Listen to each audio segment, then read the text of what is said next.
स्वागत है एक बार फिर से आपका गैलेक्सी टीचर्स क्लासेज में। और हम पुनः उपस्थित हो चुके हैं आपके लिए प्रीवियस ईयर के क्वेश्चन पेपर को लेकर। आज का जो हमारा ये पेपर है ये 31 दिसंबर 2021 का है, जिसमें हम संस्कृत विषय के दूसरे भाग की बात करने वाले हैं। दूसरा भाग अर्थात पेडागॉजी के आए हुए जो प्रश्न हैं 31 दिसंबर 2021 को हम लोग उनकी चर्चा करेंगे। हम देखेंगे कि प्रश्न क्या है और उसका सही उत्तर क्या होगा। तो 31 दिसंबर 2021 सीटेट संस्कृत पार्ट 2। चलिए देखते हैं हमारा आज का पहला प्रश्न क्या है। पहला प्रश्न, कक्षायाम मुद्रित समृद्ध परिवेश विषय। कक्षायाम मुद्रित समृद्ध परिवेश विषय अर्थात कक्षा में मुद्रित समृद्ध परिवेश जो होता है, जो कक्षा में वहाँ का परिवेश मुद्रित होता है, अर्थात जैसे दीवारों पर बहुत सारे चित्र बने होते हैं, संख्याएं लिखी होती हैं, वर्ण लिखे होते हैं, फल फूल या पशु पक्षियों के नाम लिखे होते हैं। ये जो मुद्रित परिवेश होता है, इस परिवेश के विषय में अधोलिखितेषु किम असमीचीनम। कक्षा में जो मुद्रित परिवेश होता है, जो मुद्रित वातावरण वहाँ का होता है, उसके विषय में कौन सा कथन असमीचीन है। तो ध्यान रखिएगा, समीचीन का मतलब आपको पता है क्या होता है। समीचीन का मतलब होता है उचित या उपयुक्त या सही। और इसके पहले जब हम लगा देते हैं क्या आ लगाने से ये समीचीन का हो जाता है विलोम, और इसका मतलब हो जाता है अशुद्ध, या हम कह सकते हैं इसको क्या कह सकते हैं, तो गलत, है ना। ये प्रश्न कह रहा है कि कक्षा में मुद्रित समृद्ध परिवेश के संदर्भ में कौन सा कथन असमीचीन है, मतलब अशुद्ध है, या कौन सा कथन गलत है। तो हमें गलत कथन का चयन करना है, गलत कथन को ढूंढना है। तो देखते हैं कि कौन सा कथन सत्य है और कौन सा असत्य है। जो असत्य है उसको हमें ढूंढकर लिखना है। कक्षा में जो मुद्रित समृद्ध परिवेश होता है उसके विषय में पहला कथन है, सार्थक प्रमोद पूर्ण रीत्या भाषा शिक्षणाय बालकान। ठीक है, साहाय्यम करोति। सार्थक, जो कक्षा का मुद्रित परिवेश होता है, उस परिवेश से सार्थक प्रमोद पूर्ण रीत्या, सार्थक और प्रमोद पूर्ण। प्रमोद का मतलब है खेल खेल में, हंसी खेल में, मनोरंजक तरीके से बच्चे भाषा शिक्षणाएं, भाषा को सीखने के लिए सहाय्यम करोति, यह मुद्रित परिवेश बच्चों की सहायता करता है। जब कक्षा का परिवेश मुद्रित होता है, चित्रित होता है, चित्र विचित्र होता है, तो उससे भाषा को सीखने में बच्चों के लिए सहायता प्राप्त होती है, अर्थात ये परिवेश सहायक होता है। ये बात बिल्कुल सही है। मुद्रित सामग्री बहुविध रूप विद्यार्थिनां परिचयः भवति। मुद्रित सामग्री के द्वारा विभिन्न रूपों के माध्यम से, विभिन्न तरीकों से विद्यार्थियों का परिचय होता है। जब कक्षा का परिवेश मुद्रित होता है, विभिन्न प्रकार के पशु पक्षियों के नाम, फूलों के नाम, फलों के नाम, वर्णमाला, संख्याएं, ये सब लिखा होता है दीवारों पर, तो उससे क्या होता है, विभिन्न तरीके से, एक ही तरीके से नहीं बल्कि विभिन्न तरीके से बच्चे वहां पर भाषा का परिचय प्राप्त करते हैं। तीसरा विकल्प है, पाठ कौशल विकासार्थम सहायम करोति। पाठ कौशल विकासार्थम, बच्चों में पठन कौशल का विकास करने में ये मुद्रित परिवेश क्या होता है, सहायक होता है। और चौथा विकल्प है, स्वच्छंद क्रीडा रूपेण। जो मुद्रित परिवेश होता है वो स्वच्छंद क्रीडा रूप में, स्वच्छंद मतलब स्वतंत्र रूप से खेल के माध्यम से, मृदाकृति निर्मातुम। मृदा का मतलब होता है मिट्टी, और मिट्टी की आकृति का निर्माण करने के लिए, अर्थात मिट्टी से किसी आकृति का निर्माण करने के लिए छात्रान प्रोत्साहनम करोति। ये मुद्रित परिवेश छात्रों को प्रोत्साहित करता है कि इन चित्रों को देख करके बच्चे मिट्टी के द्वारा कोई आकृति बनाएं। तो यहाँ पर सही विकल्प हमारा क्या हो जाएगा, सही विकल्प देखिए पूछा गया कि कौन सा कथन असमीचीन है, तो ये सारे कथन हमारे क्या हैं, सही हैं।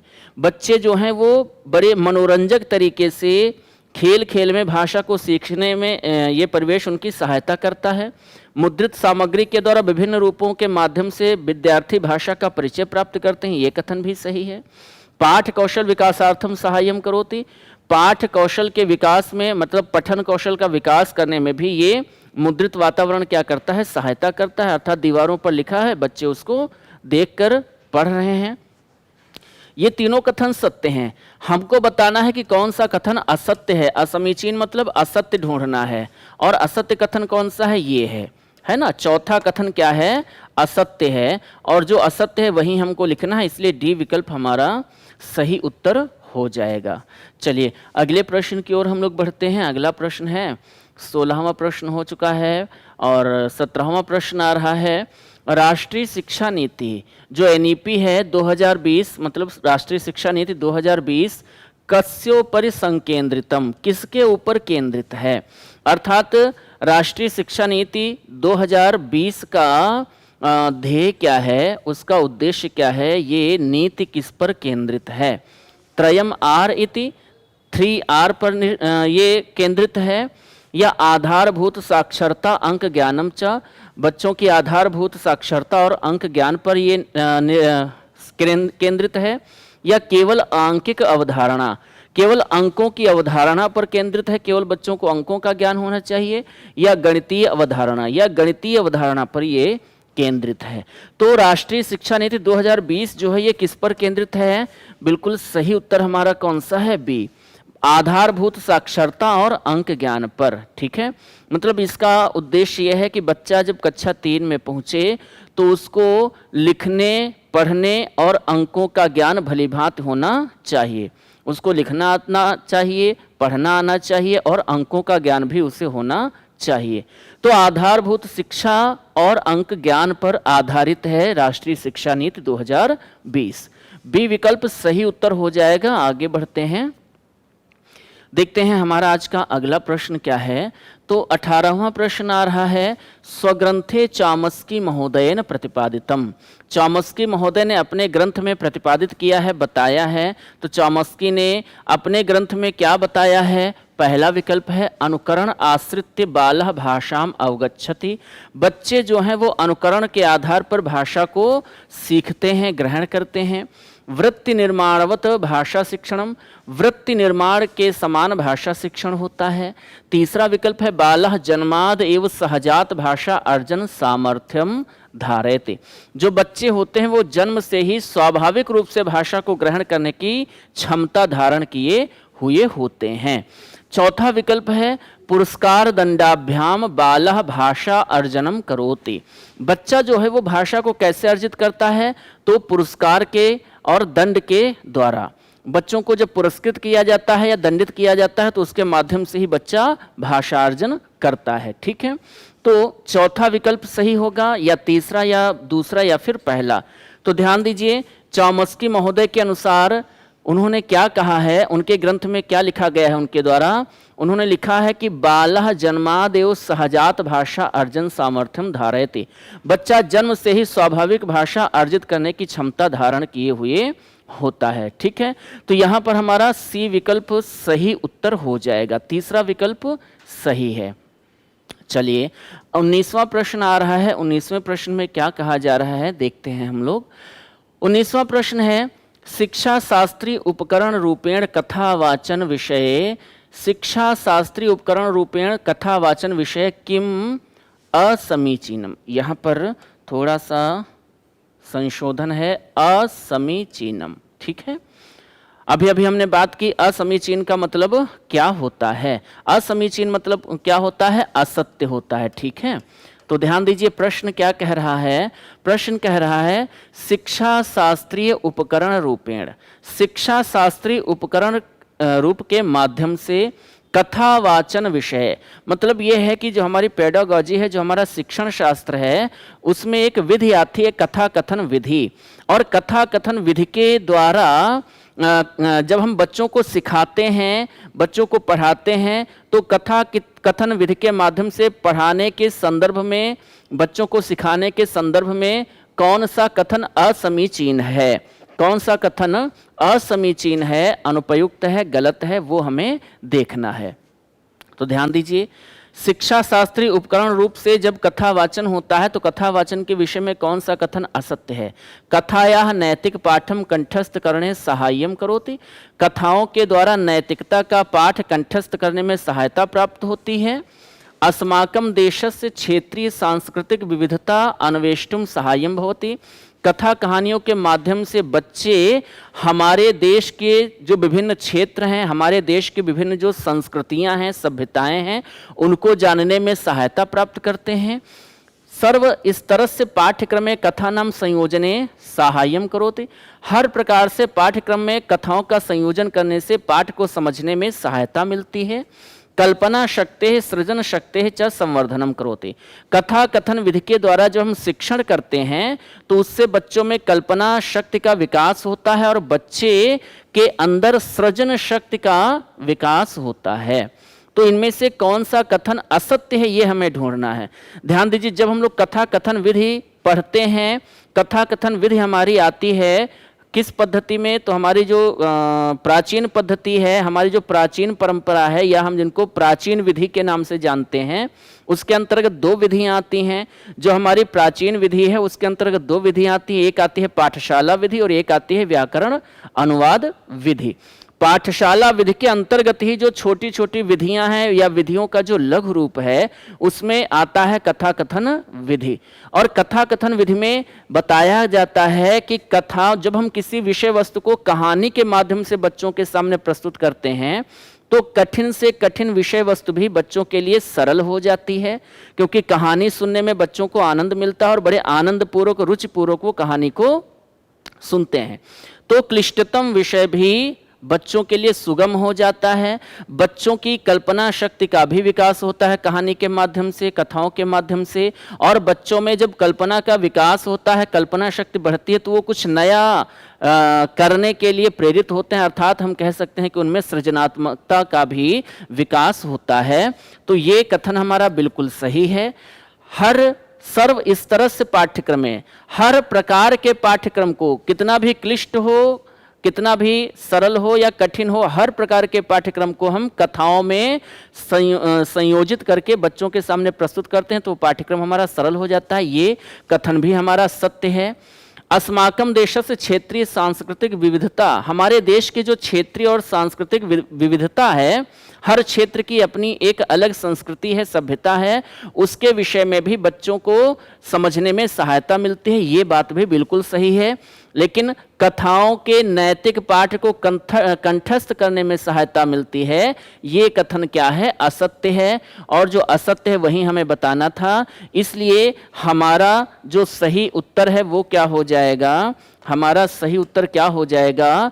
ए हो जाएगा। ठीक है, कौन सा कथन असमीचीन है ये पूछा गया है, तो हमारा सही उत्तर क्या हो जाएगा? ए हो जाएगा। ठीक है, ए विकल्प सही उत्तर है 19वें प्रश्न में। आगे बढ़ते हैं, 20वां प्रश्न आ रहा है आपके सामने और 20वां प्रश्न है, एका प्रक्रिया रूपेण लेखनस्य विषय किम समीचीनम।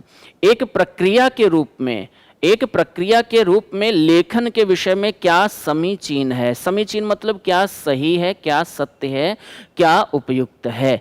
तो ध्यान दीजिए, एका प्रक्रिया रूपेण लेखनस्य, लेखन क्या है? एक प्रक्रिया है। और प्रक्रिया का मतलब क्या है?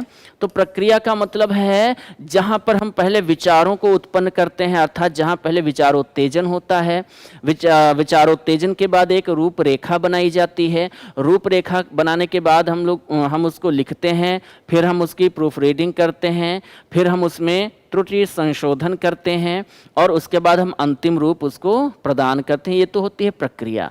तो लेखन की प्रक्रिया के विषय में या प्रक्रिया रूप से लेखन के विषय में क्या समीचीन है, हमें ये बताना है। तो जब हम प्रक्रिया के माध्यम से लेखन कार्य करते हैं तो वहाँ पर हमें बार बार लिखने की आवश्यकता होती है।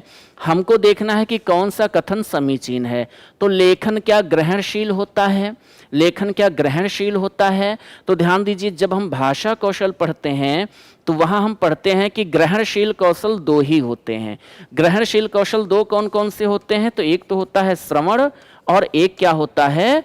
पठन होता है। ठीक है, श्रवण कौशल और पठन कौशल में हम क्या करते हैं? विचारों को ग्रहण करते हैं। यहाँ हम बात किसकी कर रहे हैं? लेखन की। लेखन कौशल हमारा कैसा होता है? तो लेखन कौशल हमारा कैसा होता है? अभिव्यक्तात्मक होता है, या इसी को हम क्या कहते हैं? उत्पादक कौशल। क्या कहते हैं इसको? उत्पादक कौशल कहते हैं। तो उत्पादक कौशल होता है ना। अब ध्यान दीजिए, पहले विकल्प में कहा जा रहा है कि लेखन जो है ये ग्रहणशील होता है। क्या लेखन में हम विचारों को ग्रहण करते हैं? नहीं, यहां तो हम विचारों को व्यक्त करते हैं, मतलब विचारों का क्या करते हैं? उत्पादन करते हैं, है ना। तो पहला विकल्प क्या है? गलत है। फिर है लेखनम आवर्तकम भवति, क्या लेखन आवर्तक होता है? दूसरा विकल्प है लेखन रैखिक भवति, क्या लेखन जो है ये रैखिक होता है, रेखांकन पर आधारित होता है? या लेखनम कंठस्थीकरणम कृते पुनः उत्पाद्यम च भवति, लेखन कंठस्थ करने के लिए होता है तो और पुनः उत्पादन करने के लिए होता है। तो यहाँ देखिए कंठस्थीकरण की बात आ गई, इसलिए ये भी गलत। रैखिक की बात आ गई, ये भी गलत। सही उत्तर हमारा क्या हो जाएगा? पहला विकल्प हमने पहले ही बताया गलत है। सही उत्तर क्या हो जाएगा? लेखनम आवर्तकम भवति। आवर्तकम का मतलब क्या है यहाँ पर हम लोग समझ लें। तो आवर्तकम का मतलब होता है बार बार होने वाली प्रक्रिया। आवर्तक का मतलब क्या होता है? बार बार होने वाली क्रिया। तो लेखन क्या है? लेखन भी बार बार होता है। अगर आप चाहें कि एक बार में ही आप किसी लेख को लिख सकते हैं और लिख करके आप लेखन कौशल में निपुण हो सकते हैं, तो ये सर्वथा अनुचित कथन हो जाएगा। क्यों? क्योंकि एक बार लिख करके हम लेखन कौशल में दक्ष नहीं हो सकते। उसके लिए हमको एक प्रक्रिया के तहत, एक प्रक्रिया के अंतर्गत हमें बार बार लेखन करना पड़ता है। आवर्तक का मतलब होता है बार बार होने वाली क्रिया, और इसलिए हमारा सही उत्तर क्या हो जाएगा? बी विकल्प सही उत्तर हो जाएगा। आगे बढ़ते हैं, अगला प्रश्न हम देखते हैं क्या कह रहा है। 21वां प्रश्न है वायगॉट्स्की महोदय से। वायगॉट्स्की महोदय सहयोगात्मक शिक्षण प्रविधि ही वायगॉट्स्की महोदय की सहयोगात्मक शिक्षण प्रविधि के कम प्रति संकेंद्रितम। वायगॉट्स्की महोदय की जो सहयोगात्मक शिक्षण प्रविधि है वह कम प्रति संकेंद्रितम, किसके प्रति केंद्रित है? तो पहला विकल्प है परस्पर प्रतिस्पर्धमानाः विद्यार्थिनः, ऐसे विद्यार्थी जो परस्पर एक दूसरे के प्रति स्पर्धा रखते हैं। तो अगर कोई किसी के प्रति स्पर्धा रखता है, तो जब हम किसी के प्रति स्पर्धा रखते हैं तो हम उसका सहयोग नहीं करते हैं। और यहाँ पर किस विधि की बात हो रही है? सहयोगात्मक विधि की। इसलिए पहला विकल्प क्या हो जाएगा? गलत हो जाएगा। दूसरा है परस्पर सहयोग कुर्वाणः विद्यार्थिनः, इनकी जो सहयोगात्मक शिक्षण प्रविधि है ये कहती है कि परस्पर सहयोग करने वाले विद्यार्थियों के लिए विधि होती है। तीसरा है कक्षायाम विद्यार्थिनः मौनमेव तिष्ठेयुः, सहयोगात्मक शिक्षण प्रविधि वह होती है जिसमें कक्षा में विद्यार्थी प्रायः मौन ही बैठे रहते हैं। या सधैर्यम विद्यार्थी श्रवणम, जहां पर विद्यार्थी धैर्यपूर्वक श्रवण कार्य करते हैं, अर्थात विषय वस्तु को सुनते रहते हैं। तो ध्यान दीजिए, जो प्रश्न है, प्रश्न कह रहा है वायगॉट्स्की महोदय की सहयोगात्मक शिक्षण प्रविधि किसके प्रति संकेंद्रित होती है, अर्थात किस पर आधारित है? तो जो विद्यार्थी धैर्यपूर्वक सुनते हैं उन पर आधारित है? नहीं। जो मौन बैठे रहते हैं उन पर आधारित है? नहीं। जो एक दूसरे से प्रतिस्पर्धा करते हैं उनके प्रति ये केंद्रित है? नहीं। फिर सही उत्तर क्या हो जाएगा? बी विकल्प सही उत्तर हो जाएगा। जो बच्चे परस्पर एक दूसरे का सहयोग करते हैं, जो विद्यार्थी एक दूसरे का सहयोग करते हुए सीखते हैं, पढ़ते हैं, एक दूसरे के सहयोग के माध्यम से अपने पाठ्यक्रम को समझते हैं, उसी विधि को क्या कहा जाता है? सहयोगात्मक शिक्षण प्रविधि। तो हमारा बी विकल्प सही उत्तर हो जाएगा। ठीक है, अगले प्रश्न की हम बात करते हैं। 22वां प्रश्न है भाषा अध्ययन अध्यापने च, भाषा का अध्ययन और अध्यापन करने में सकला भाषा अस्ति। जो सकल भाषा होती है, सकल भाषा मतलब संपूर्ण भाषा होती है। भाषा के अध्ययन अध्यापन में जो संपूर्ण भाषा होती है वो क्या होती है? क्या विधि होती है, टेक्निक होती है, उपागम होती है, या फिर प्रविधि होती है? तो अध्ययन अध्यापन में जो भाषा होती है, भाषा के अध्ययन अध्यापन में सकल भाषा क्या होती है? तो भाषा के अध्ययन अध्यापन में सकल भाषा क्या होती है? उपागम होती है। उपागम मतलब अप्रोच होती है, एक तरीका होती है। ठीक है, तो यहां पर हमारा सी उत्तर बिल्कुल सही उत्तर हो जाएगा। अगला प्रश्न 23वां प्रश्न आ रहा है, और 23वां प्रश्न है पाठस्य पठन विषय, पाठ को पढ़ने के विषय में द्रुत पठनम अस्ति। पाठ को पढ़ने के विषय में द्रुत पठन होता है। द्रुत पठन का मतलब है जल्दी जल्दी पढ़ना। वेग से पढ़ना, शीघ्रता से पढ़ना। तो पाठ को पढ़ने के विषय में द्रुत पठन होता है, क्या होता है? पाठस्य विस्तरणेन अवबोधनम, पाठ का विस्तार सहित अवबोधन करना, पाठ को विस्तृत तरीके से समझना, क्या ये द्रुत पठन होता है? तो जब हम पाठ को विस्तृत तरीके से समझते हैं तो वहां पर द्रुत पठन नहीं करते हैं, बल्कि वहां पर हम क्या करते हैं? गहन अध्ययन करते हैं ना। तो ये विकल्प तो सही नहीं है, ये गलत है। विशिष्ट सूचना ग्रहणम, विशेष सूचनाओं को ग्रहण करने के लिए द्रुत पठन होता है। या पठने रुचि जननम, पठन में रुचि उत्पन्न करने के लिए द्रुत पठन होता है। तो ये भी गलत है, ये भी गलत है, ये भी गलत है। सही क्या है? पाठस्य सामान्य अवधारणा ग्रहणम, जो विषय वस्तु है उसमें क्या दिया गया है, किस विषय में दिया गया है, विषय वस्तु की एक अवधारणा क्या है, उसको जानने के लिए हम विषय वस्तु को जल्दी जल्दी पढ़ते हैं, पाठ को जल्दी जल्दी पढ़ते हैं। तो यहाँ हमारा सही उत्तर क्या हो जाएगा? ए विकल्प सही उत्तर हो जाएगा। 24वां प्रश्न क्या कह रहा है? 24वां प्रश्न है भाषा कक्षायाम शिक्षकः, कोई भाषा की कक्षा है और उस कक्षा में शिक्षक गृह भाषातः विद्यालय प्रयुक्त भाषायाम, भाषा की कक्षा में शिक्षक क्या करता है? गृह भाषातः, गृह भाषा से, विद्यालय प्रयुक्त भाषायाम, जो विद्यालय में प्रयुक्त होने वाली भाषा है उस भाषा में संकल्पना नाम कौशला नाम च रूपांतरः, कोई भाषा की कक्षा में कोई अध्यापक है जो गृह भाषा से विद्यालय में प्रयुक्त होने वाली भाषा में संकल्पनाओं और कौशलों का रूपांतर विद्यार्थियों के लिए सुकरम करोति, सुकर करता है। सुकर मतलब सुगम, सरल करता है। कोई अध्यापक है, वो अध्यापक भाषा की कक्षा में भाषा को पढ़ाते समय बच्चों की जो गृह भाषा है उस गृह भाषा से जो विद्यालय की भाषा है उस भाषा में संकल्पनाओं और कौशलों का रूपांतर करता है। कहने का मतलब ये है कि जो विद्यालय की भाषा है उसको बच्चों की गृह भाषा के माध्यम से सरल बनाता है, गृह भाषा के माध्यम से उनको पढ़ाता है और उससे क्या है, उनके लिए जो पाठ्य सामग्री है वो सरल होती है। तान उत्साह च प्रददाते, और पढ़ने के लिए वह उनको उत्साह प्रदान करता है। अयम पद्धति, यह पद्धति क्या कही जाती है? तो भाषा कक्षा में शिक्षक गृह भाषा से विद्यालय में प्रयुक्त होने वाली भाषा में संकल्पनाओं कौशलों का रूपांतर करके विद्यार्थियों के लिए सुगम बनाता है, उनको उत्साह प्रदान करता है। अयम पद्धति ही विद्यार्थीषु भ्रमम जनयति, क्या इस पद्धति से विद्यार्थियों में भ्रम उत्पन्न होता है कि हम गृह भाषा को पढ़ें या हम जो मानक भाषा है विद्यालय की भाषा उसको पढ़ें? तो क्या बच्चे इससे भ्रमित होते हैं? नहीं।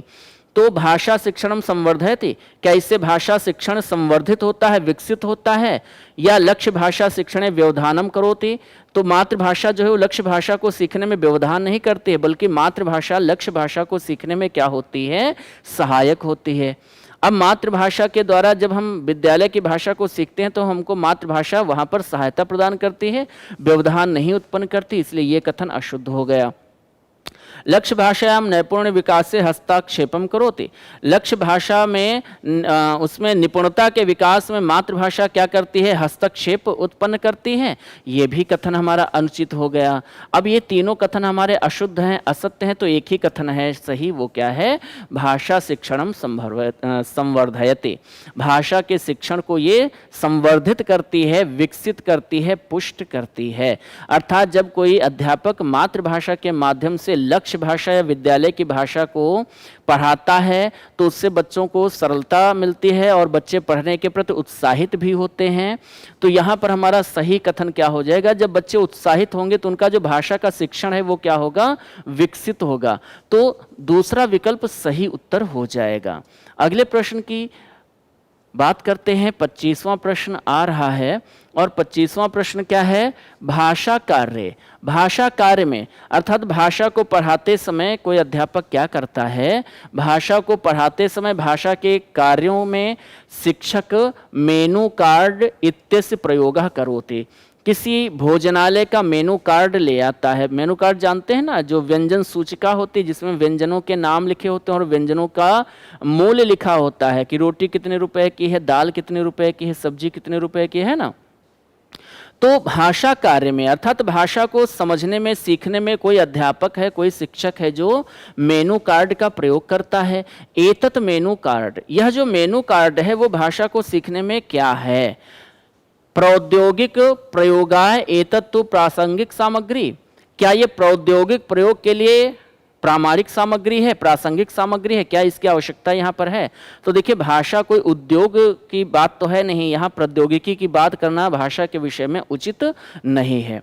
प्रौद्योगिकी की बात करना है तो उसमें तो हम लोग जिन संसाधनों का प्रयोग करते हैं उनकी बात हो जाएगी, जैसे हम ब्लैक बोर्ड का प्रयोग करते हैं, चाक का, डस्टर का, कॉपी का, किताब का, इनका सबका हम प्रयोग करते हैं और ये हमारे प्रौद्योगिक जो है संसाधन कहे जाएंगे, प्रौद्योगिक वस्तुएं कही जाएंगी। लेकिन भाषा के काम में जो मेनू कार्ड है इसको प्रौद्योगिक कहना उचित नहीं है। भाषा शिक्षण प्रामाणिक सामग्री, क्या यह भाषा को सीखने में प्रामाणिक सामग्री है?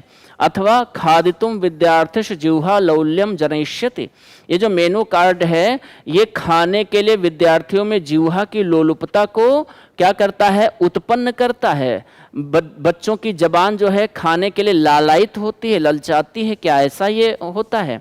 या भाषा कक्षायाम सामग्री रूपेण न प्रयोज्यम, मेन्यू कार्ड को भाषा की कक्षा में सामग्री के रूप में प्रयोग नहीं करना चाहिए। तो ध्यान दीजिए यहाँ पर जो हमारा सही उत्तर हो जाएगा वो क्या हो जाएगा? भाषा शिक्षणे प्रामाणिक सामग्री। भाषा की कक्षा में जब मेनू कार्ड का प्रयोग अध्यापक के द्वारा किया जाता है तो ये भाषा को सिखाने में क्या है? एक प्रामाणिक सहायक सामग्री हो जाती है। तो बी विकल्प सही उत्तर हो जाएगा 25वें प्रश्न में। 26वां प्रश्न है भाषा शिक्षणे अवबोध्य निविष्टि, भाषा शिक्षणे अवबोध्य निविष्टि इति अवधारणा केन प्रतिपादितम। भाषा के शिक्षण में, भाषा शिक्षण मतलब भाषा शिक्षण में अर्थात भाषा को सीखने में अवबोध्य निविष्टि, अवबोध्य निविष्टि का मतलब है कि जो भी भाषा, भाई देखिए यहाँ पर बात किसकी की जा रही है? शिक्षण की, शिक्षण की बात की जा रही है और शिक्षण का मतलब क्या है? हम कह सकते हैं अधिगम है। शिक्षण का मतलब क्या है? यहाँ पर अधिगम है। और अधिगम जो है, अधिगम से पहले बच्चा क्या करता है? उस भाषा का अर्जन करता है। हम जब विद्यालय जाते हैं तो हम विद्यालय में भाषा जो सीखते हैं उसके पहले हम अपने घर परिवार से उस भाषा का अर्जन कर चुके होते हैं, ठीक है, जिसको हम मातृभाषा कहते हैं। तो ध्यान दीजिए प्रश्न कह रहा है भाषा के शिक्षण में अवबोध्य निविष्टि, ये अवधारणा किसके द्वारा प्रतिपादित की गई है? तो हमें सबसे पहले ये समझ लेना है कि अवबोध्य निविष्टि क्या है। अवबोध्य निविष्टि का मतलब है कि जो भाषा हमने अर्जित की है, हमने जिस भाषा का क्या किया है? अर्जन किया है। अपने द्वारा अर्जित की गई भाषा का निविष्ट का मतलब है निवेश। निविष्ट का मतलब क्या है? निवेश। अर्थात जब भाषा को सीखने में हम भाषा निवेश करते हैं। अब भाषा निवेश का मतलब क्या है? तो भाषा निवेश का मतलब ये है कि जिस भाषा का हम अधिगम करने गए हैं उस भाषा का अधिगम करने से पहले या अधिगम करने के लिए हम जो भाषा हमने अर्जित की है उस भाषा का हमें क्या करना होता है? निवेश करना होता है। अर्थात जो अर्जित भाषा है उस अर्जित भाषा के माध्यम से ही हम किसी भाषा का क्या करते हैं? अधिगम करते हैं। मतलब अपनी मातृभाषा के द्वारा हम किसी अन्य भाषा को सीखते हैं। तो जो हमारी मातृभाषा थी उस मातृभाषा का हमने क्या किया? वहाँ पर निवेश कर दिया। और निवेश करना ये अवधारणा जो है किसके द्वारा दी गई है? तो भाषा शिक्षण में अवबोध निविष्टि ये अवधारणा किसके द्वारा दी गई है? लेव वाइगॉट्स्की के द्वारा, स्टीफन क्रेशन के द्वारा, नाम चॉम्स्की के द्वारा या फिर वाटसन के द्वारा। तो यहाँ पर हमारा सही उत्तर क्या हो जाएगा? स्टीफन क्रेशन। भाषा निवेश की बात किसने की है? किसी भाषा को सीखने के लिए हमको हमारी मातृभाषा का निवेश करना पड़ता है, ये बात किसके द्वारा की गई है? स्टीफन क्रेशन के द्वारा की गई है। बी विकल्प सही उत्तर हो जाएगा। 27वां प्रश्न है भाषा शिक्षायाम क्रीडकाधारित। भाषा शिक्षायाम मतलब भाषा शिक्षा में, क्रीडकाधारित का मतलब है क्रीडक कहते हैं किसको? तो क्रीडक कहा जाता है खिलौने को। क्रीडक किसको कहते हैं? क्रीडक का मतलब होता है खिलौना, ठीक है। तो भाषा शिक्षा में क्रीडकाधारित शिक्षा शास्त्र से संयोजनम। भाषा शिक्षण में क्रीडकाधारित मतलब खिलौनों पर आधारित जो शिक्षा शास्त्र होता है, मतलब टॉय बेस्ड बेस्ड पेडागॉजी जो होती है, खिलौनों पर आधारित जो शिक्षा शास्त्र या पेडागॉजी होती है, वह उसका संयोजन केन संभवत, किसके द्वारा संभव होता है। हम भाषा की शिक्षा में क्रीडक आधारित शिक्षा शास्त्र का संयोजन किसके द्वारा संभव बना सकते हैं। क्रीडकम प्रयुज्य अभिनय क्रीड़ा, क्या हम खिलौनों का प्रयोग करके अभिनय क्रीड़ा के द्वारा हम भाषा सिखा सकते हैं। कक्षा या एकस्मिन् प्रांतरे क्रीडक प्रकोष्ठ स्थापना, क्या कक्षा के किसी प्रांत में, कक्षा के किसी कोने में या प्रांत में या किसी भाग में हम क्रीडक प्रकोष्ठ बनाएं, खेलने का एक स्थान बनाएं। या फिर नैतिक मूल्यान शिक्षणाय क्रीडका नाम प्रयोग है, बच्चों को नैतिक मूल्यों का ज्ञान कराने के लिए हम खिलौनों का प्रयोग करें। या फिर प्रिय क्रीडका नाम रेखांकनम, प्रिय खिलौनों के द्वारा रेखांकन करवाया जाए। तो यहाँ पर जो सही उत्तर है वो हमारा क्या हो जाएगा, प्रिय क्रीडका नाम रेखांकनम, अर्थात अपने प्रिय खिलौनों के रेखांकन के द्वारा बच्चे भाषा को सीखते हैं। तो डी विकल्प सही उत्तर हो जाएगा यहाँ पर, ठीक है। अगला प्रश्न है 28वां प्रश्न, और 28वां प्रश्न क्या कह रहा है, पियाजे महोदयस्य भाषा विकास सिद्धांतेन अनुसार, पियाजे महोदय के भाषा विकास के सिद्धांत के अनुसार भाषा शिक्षते, भाषा सीखी जाती है। पियाजे महोदय का जो सिद्धांत है भाषा विकास का सिद्धांत, उस भाषा विकास सिद्धांत के अनुसार भाषा सीखी जाती है।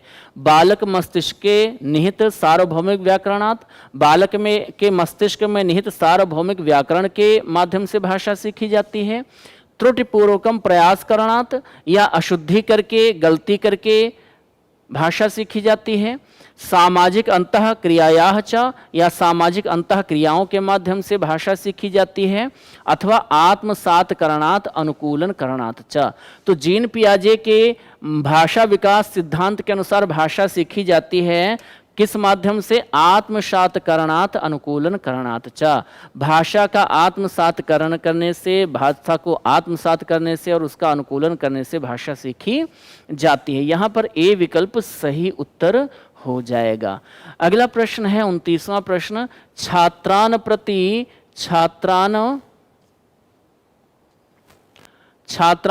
उच्च स्वरेण पठनम साहाय्यम करोति, छात्रों के प्रति उच्च स्वर में पढ़ना सहायता करता है।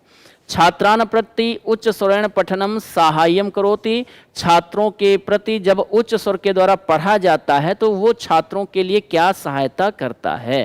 तो जब बच्चों के सामने या बच्चों के लिए ऊंचे स्वर में पढ़ा जाता है, ऊंचे स्वर में पठन क्रिया की जाती है, तो इससे सहायता क्या मिलती है, कक्षायाम शांतिम स्थापयितुम। ये उच्च स्वर में पढ़ना क्या कक्षा में शांत स्थापित करने के लिए होता है। जब ऊंचे स्वर में पढ़ा जाएगा तो बच्चे शांत रहेंगे, क्या डी विकल्प सही होगा। या पाठ वस्तुना अवबोधनार्थम, पाठ वस्तु का बच्चे अवबोध करें, पाठ्य वस्तु को बच्चे समझें, पाठ को समझें, इसलिए ऊंचे स्वर में पढ़ा जाता है। कक्षायाम स्वाधिकरणम प्रदर्शनाय, कक्षा में स्वाधिकरण का प्रदर्शन करने के लिए। या छात्रेभ्यः शब्दकोश निर्माणार्थम उच्चारण प्रगतये च, बच्चों के शब्दकोश का निर्माण हो, अर्थात उच्च स्वर में पढ़ करके बच्चे नए नए शब्द सीखें और बच्चों के उच्चारण में भी क्या हो, प्रगति हो, उनका उच्चारण सही हो। जिनको डर लगता है बोलने में, संकोच लगता है, उनका डर, उनका संकोच दूर हो। अगर किसी शब्द का उच्चारण नहीं कर पा रहे हैं तो सामूहिक रूप से जब ऊंचे स्वर में पढ़ते हैं तो वो शब्दों का उच्चारण करना भी धीरे धीरे सीख जाते हैं। तो 4 विकल्प हैं, यहाँ सही उत्तर क्या होगा। तो देखिए, उच्च स्वर में पढ़ने से कक्षा में शांत स्थापित होगी ये जरूरी नहीं है, बच्चे पाठ को समझ ही लेंगे ये जरूरी नहीं है, और कक्षा में स्वाधिकरण का प्रदर्शन होगा ये भी सही नहीं है। हाँ, ये जरूर है कि बच्चे जब उच्च स्वर में पाठ करते हैं, पठन करते हैं तो उनके शब्दकोश का निर्माण होता है, मतलब नए नए शब्द भी सीखते हैं और उनकी उच्चारण की जो अशुद्धता होती है वो अशुद्धता भी दूर होती है, तो उच्चारण उनका प्रगति करता है, इसलिए ए विकल्प हमारा सही उत्तर हो जाएगा। 30वां प्रश्न है, अधोलिखितेषु विद्यार्थिनाम, अधोलिखित में से विद्यार्थिनाम श्रवण कौशलम मूल्यांकनाय, अधोलिखितेषु मतलब नीचे लिखे हुए कथनों में से विद्यार्थियों के श्रवण कौशल का मूल्यांकन करने के लिए उपयुक्ततम मूल्यांकन गतिविधि, उपयुक्ततम मतलब सबसे उपयुक्त मूल्यांकन की गतिविधि कौन सी है। तो उपयुक्ततमः लिखा है, इसका मतलब है सबसे उपयुक्त। सबसे उपयुक्त क्या लिखा है, सबसे उपयुक्त। और सबसे उपयुक्त का मतलब हो जाएगा कि कहीं ना कहीं ये हमारे जो विकल्प हैं वो सारे उपयुक्त हो सकते हैं, लेकिन इन सब में सबसे सही विकल्प कौन सा है। तो अधोलिखित में से विद्यार्थियों के श्रवण कौशल का मूल्यांकन करने के लिए सबसे उपयुक्त मूल्यांकन गतिविधि कौन सी है। तो क्या हम बच्चों के श्रवण कौशल का मूल्यांकन करने के लिए अभिनय, क्रीडायाम, चारित्र अभिनयम, क्या अभिनय क्रीड़ा के माध्यम से बच्चे चरित्रों का अभिनय करें, इससे श्रवण कौशल का हम मूल्यांकन कर सकते हैं। आपन दृश्यस्य वर्णनम, किसी आपन मतलब दुकान या बाजार के दृश्य का वर्णन करें कि वो बाजार गए थे, दुकान गए थे, वहाँ पर उन्होंने कौन कौन सी वस्तुएं खरीदी, कौन कौन सी वस्तुएं देखी, किस वस्तु का क्या मूल्य था। इसका वर्णन करने से उनके श्रवण कौशल का मूल्यांकन हो सकता है। प्रातः सभायाम वृत्तिपत्र पठनम, प्रातःकालीन जो सभा होती है उसमें वृत्तिपत्र को पढ़ना, इससे क्या श्रवण कौशल का मूल्यांकन हो सकता है। देखिए, श्रवण कौशल का मूल्यांकन ना तो चरित्र अभिनय से हो सकता है, ना दृश्य का वर्णन करने से हो सकता है, क्योंकि दृश्य का वर्णन करेंगे वहाँ जो देखा है, यहाँ सुनने की तो बात हुई नहीं कोई, है ना। वृत्तपत्र को पढ़ना है तो यहाँ पढ़ने की बात हो जाएगी, सुनने की बात हो नहीं रही है। हाँ, ये अवश्य है कि जब शिक्षक के द्वारा कथित कोई कथा हो, जब कोई कहानी या कथा बच्चे को सुनाई गई हो शिक्षक के द्वारा, और पुनः शिक्षक कहे कि जो कहानी हमने आपको कल सुनाई थी वो कहानी आप हमको सुनाइए, अब उस सुनी हुई कहानी को बच्चे जब सुनाएंगे तो इससे उनके श्रवण का मूल्यांकन हो जाएगा। तो शिक्षकेण कथितायाः, शिक्षकेण कथितायाः मतलब शिक्षक के द्वारा कही गई कथायाः पुनर्पठनम, कथाओं को पुनः पढ़ना। शिक्षक के द्वारा कही गई सुनाई गई कहानियों को पुनः पढ़ना मतलब पुनः सुनाना, इससे क्या होगा, श्रवण कौशल का मूल्यांकन हो जाएगा। अगर बच्चों ने ध्यानपूर्वक कहानी को सुना होगा तो भले ही वो कहानी को शब्दशः ना सुना पाएं, लेकिन कहानी को वो सुना अगर लेते हैं, कुछ शब्द अपनी तरफ से जोड़ते हैं या कुछ कम कर देते हैं, लेकिन अगर कहानी को सुना रहे हैं, इसका मतलब है कि बच्चों का श्रवण कौशल ठीक है, वो श्रवण कौशल में दक्ष हैं, निपुण हैं। तो यहाँ पर हमारा सही उत्तर क्या हो जाएगा, डी विकल्प सही उत्तर हो जाएगा। आगे बढ़ते हैं और आगे ये श्रृंखला हम देखते हैं कि यहीं पर क्या हो रही है, संपन्न हो रही है। 15 प्रश्न थे। 31 दिसंबर 2021 को आए हुए संस्कृत विषय के फर्स्ट पेपर में आए हुए ये पेडागोजी के 15 प्रश्न जिनका हम लोगों ने अध्ययन किया, जिनको हम लोगों ने समझा, सही उत्तर क्या होगा उसको हमने देखा। तो ये आज की श्रृंखला आपको कैसी लगी कमेंट करके ज़रूर बताइएगा, और हम पुनः आपके लिए एक नया प्रश्न पत्र लेकर उपस्थित होंगे जल्दी ही, तो आपको कहीं जाने की ज़रूरत नहीं है। आपको हिंदी, संस्कृत, सीडीपी और भी सब्जेक्ट यहाँ पर मिल रहे हैं, तो आप अपनी पढ़ाई को अनवरत ऐसे ही जारी रखें, अपनी मेहनत को ऐसे ही बनाए रखें, ताकि आपको सफलता के कदम चूमने से कोई रोक ना सके, है ना। हम पुनः मिलेंगे जल्दी ही एक नई प्रश्नों की श्रृंखला के साथ। तब तक आप पढ़ते रहिए, अपना ध्यान रखिए। बहुत बहुत धन्यवाद, नमस्कार, आभार।